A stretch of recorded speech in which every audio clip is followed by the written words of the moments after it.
Hello. Today for our Zecher Bereshis Lekavod Shabbos, we're going to do the biggest lizards of all. They're called monitors, and they are big. The biggest we may not do today, we might save it for next week, is called the Komodo dragon. And that gets to be 10 to 12 feet long and 300 pounds. It's the longest and the heaviest built of all the monitors. But there are other monitors that are also big. They are not built as heavily as the Komodo dragon. There's a water monitor that gets to be 8 or 9 feet long, which is also very long.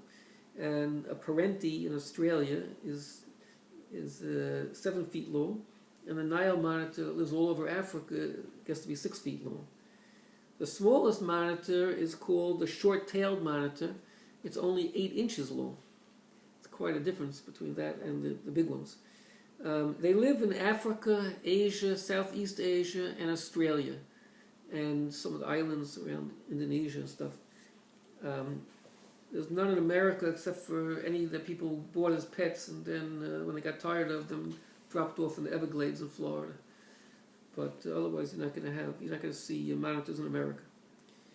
Now Hashem designed them, of course, with great chokhmah, so that they could escape their enemies, and I guess they'll sneak up on their prey also that they want to eat. I'm going to show you some of their camouflage coloring. The first one is, I don't even know which kind this is. You'll see it has a very distinct looking head and neck. I'm not sure which monitor this is.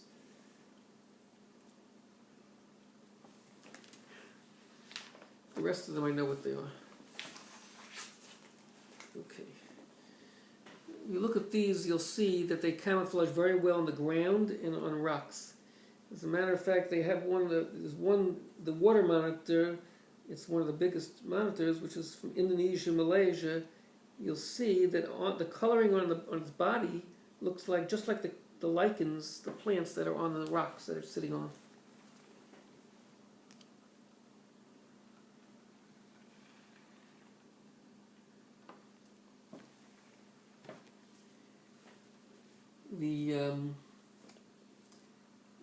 All the monitors are good climbers and good swimmers. Now, they will bask in the sun to get their bodies warmed up like all lizards do, but they usually do it very close to water. So if there's any kind of danger, they usually bask on a branch right over water or a rock right near water. They can just drop right into the water.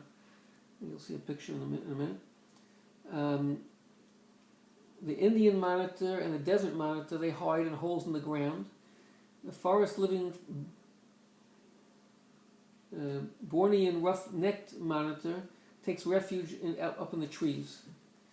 And when they're afraid or they're alarmed, they can run away very quickly. The Nile monitor can run faster than a man. And these are both pictures of Nile monitors on this page. The bottom one is the adult, and the one on top on the rock is a young one.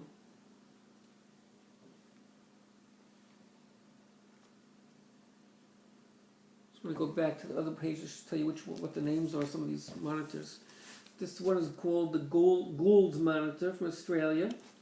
This one down here is a floodplain monitor, and you see that he's standing on his feet very high and stretching out his neck. He's inflating his neck to make himself look bigger and scarier. And this is the water monitor I told you, which gets to be 8 or 9 feet, and it's got looks like the lichens on the rocks. Now Hashem gave them many ways to protect themselves. They have very powerful tails, which they'll use like a whip, lashing violently, smacking their enemies with rapid blows. They also have very powerful jaws, a very painful bite they give, and once they clamp down, they don't let go. There are some pet owners that have discovered this the hard way.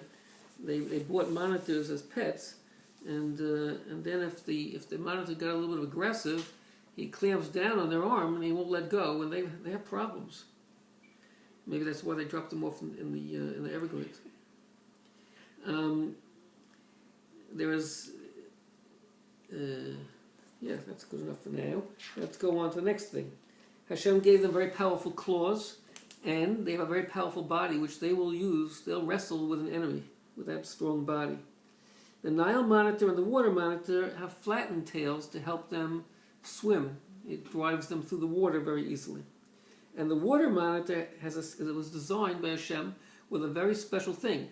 The nostrils are at the very end of the tip of its nose, of its snout, so that it can go in underwater with just the nostrils above water. You just can't see it.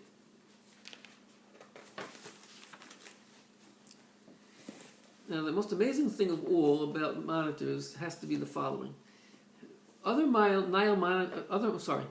monitors lay their eggs either in holes in the ground or in hollow trees, but the Nile monitor is the champ. What she does is she goes to a termite nest and she tears off either holes in the side or tears off the top of it. And then she lays her eggs right in the center of the termite nest.